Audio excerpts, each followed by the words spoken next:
My dad called me and said that he had bad news, and normally, you know, when my dad calls me about something like that, I would think that it had to do something with maybe my grandma, but it ended up being my mom. There's no way of going back and changing things or, you know, looking back and thinking about what you could have done differently. Obviously, I've been doing that for the last 24 hours a lot, thinking about, you know, what I could have done differently, how I could have been a better son, how I could have helped.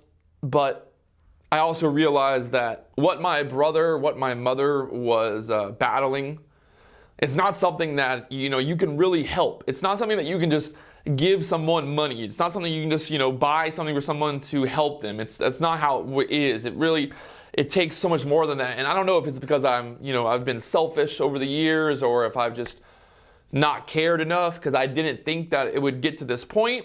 But here we are now. I got a phone call from the hospital, talking to the hospital. Basically, I, for the first time in my life, have signed off on someone's life support being removed. So my mom had an overdose. She overdosed on fentanyl. She was addicted to opioids.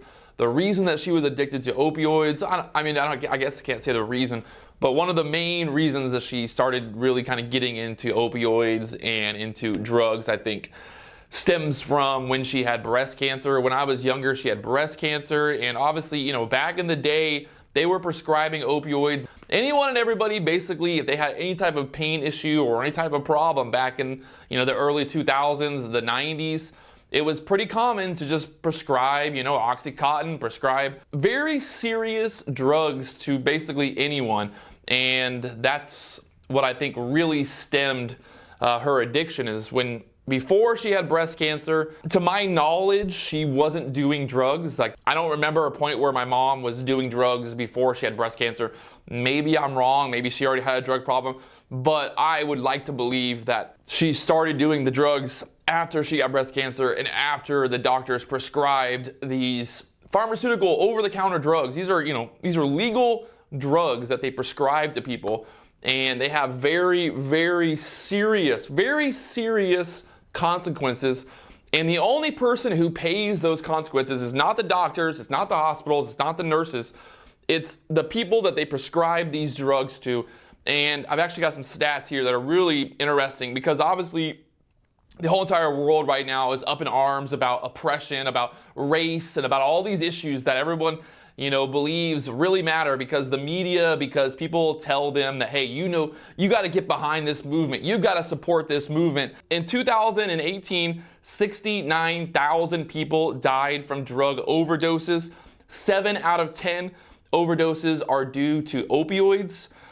770,000 Americans have died from drug overdoses since 1999. 770,000.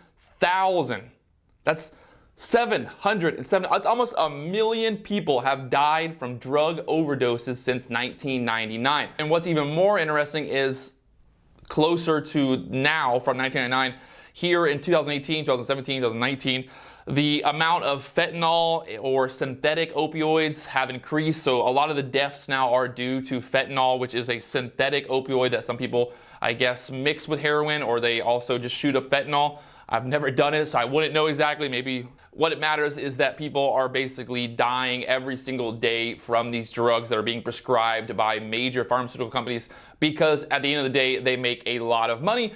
If you sell a product that is highly addictive, and you know that it's highly addictive, but you still sell it because you know at the end of the day that it's going to increase your bottom line, well, obviously there has to be some type of conflict of interest there. Nobody is rioting and nobody is burning down pharmaceutical companies. Nobody's going and tearing down pharmaceutical company statues because everyone is turning a blind eye to it. Remember, the media, if you watch the news at night between 6 p.m. and 7 p.m., you got the world news, the local news, 60 to 70% of those advertisements that you see during the news are normally pharmaceutical companies selling drugs, promoting different drugs that they have. And it's no surprise that there really is no incentive for the media to push this news out, to raise awareness that this is happening every single day. And what's even more interesting is, so my brother died from a heroin overdose last year, also from fentanyl. My mom's boyfriend also overdosed from heroin or fentanyl in April, and then now my mom has overdosed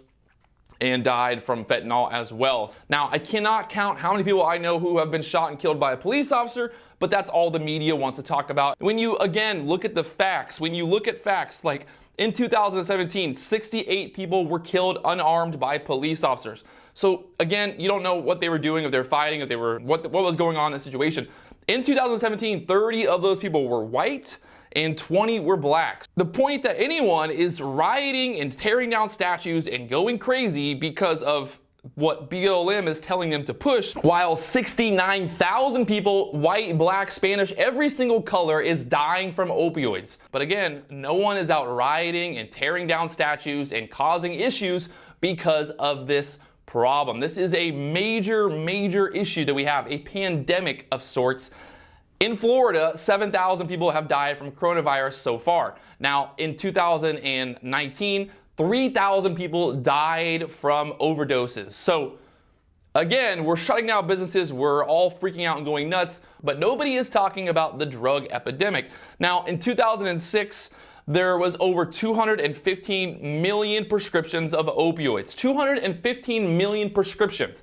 That's single prescription. That's, that can be a prescription for 3 or 4 different refills. That can be, I don't even know how many pills come in each prescription, but in general, that's 215 million subscriptions from long ago, and it has created addicts. It has created people who are dependent on these drugs because the hospitals, because the doctors keep prescribing opioid drugs. While there are alternatives, they keep prescribing these drugs because they're so widely asked for, and also they are used daily as a substance abuse. We all know that Purdue Pharma, who created oxycodone, were very aware that the drug that they prescribed to people as being less addictive was highly addictive and was being used by habitual drug users at the time. They were very aware of that, but they still pushed the FDA to give them the clearances to say that the oxycodone was less addictive than other options on the market, while knowing that this drug, that oxycodone, was being used by drug users to get high. So we've really got to ask a lot of questions here, and we've got to understand that at the end of the day, big money is what makes the world go around. If you look at some of the counties in the US, there was enough opioids dispensed in some of these counties in the US for every single person who lives in that county to have one opioid. This also happened in Orange County, where I grew up at in Florida. There was a massive, massive pill ring that was selling. Anyone and everyone who wanted some type of opioid could basically just come in there, get a prescription, pay for it, and then walk out. And they were making tons and tons of money doing this. And that was, again, one of the big, big problems for my mom. Very, very simple and very, very easy to go to these pill mills and just pay for a prescription and go and get opioids at the pharmacy, at your CVS, local CVS. So imagine your local CVS is selling a drug that is highly addictive, that will kill you if not used properly, and,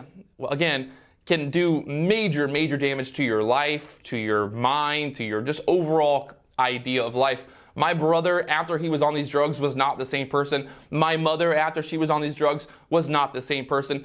I have not talked to my mom in years because every time I talked to her, she was either upset because I wouldn't give her money, or she was upset because I wouldn't talk to her. But every time I talked to her, it would always end up coming back to me giving her money because she needed money to support her drug addiction. And although most drug addicts will tell you that they're not addicted to drugs, that they can quit at any time, that's not simply how it works. My brother went in and out of rehab probably 30 times, 20 times. In and out of rehab, jail, everything. He's done every process that you could do. My mom, same. My mom was in a halfway house. My mom went to rehab. These places, when you go to rehab, when you go to these halfway houses, you're surrounded by a lot of other people who are also addicted to drugs. They prescribe you drugs to get off of the drugs that you're on. So not only are you now trying to get clean from heroin or get clean from opioids, you're now addicted to methadone. So when you come out of rehab, you need methadone, or guess what? You want opioids to fix your addiction. I don't know anyone, I honestly do not know anyone who went from being a heroin addict to coming clean and becoming a normal person again. That's not to say that it can't happen, but I think that the odds of that happening are very, very slim because this is such a powerful and such a strong, serious issue, such a serious drug that can literally change the matter in your brain. They say that people that are addicted to heroin, to opioids, that the actual drug itself can change your brain, can change the DNA, the actual matter, the matter that you are. It can not only change your thought process, it changes your overall life on a cellular level. So again, the question goes out. Why is it that these drugs are still being prescribed? Why is it that no one talks about this? And why is it that everyone's mad about everything but this problem? Opioids do not care what color you are. They don't care about what sex you are, man, child, woman.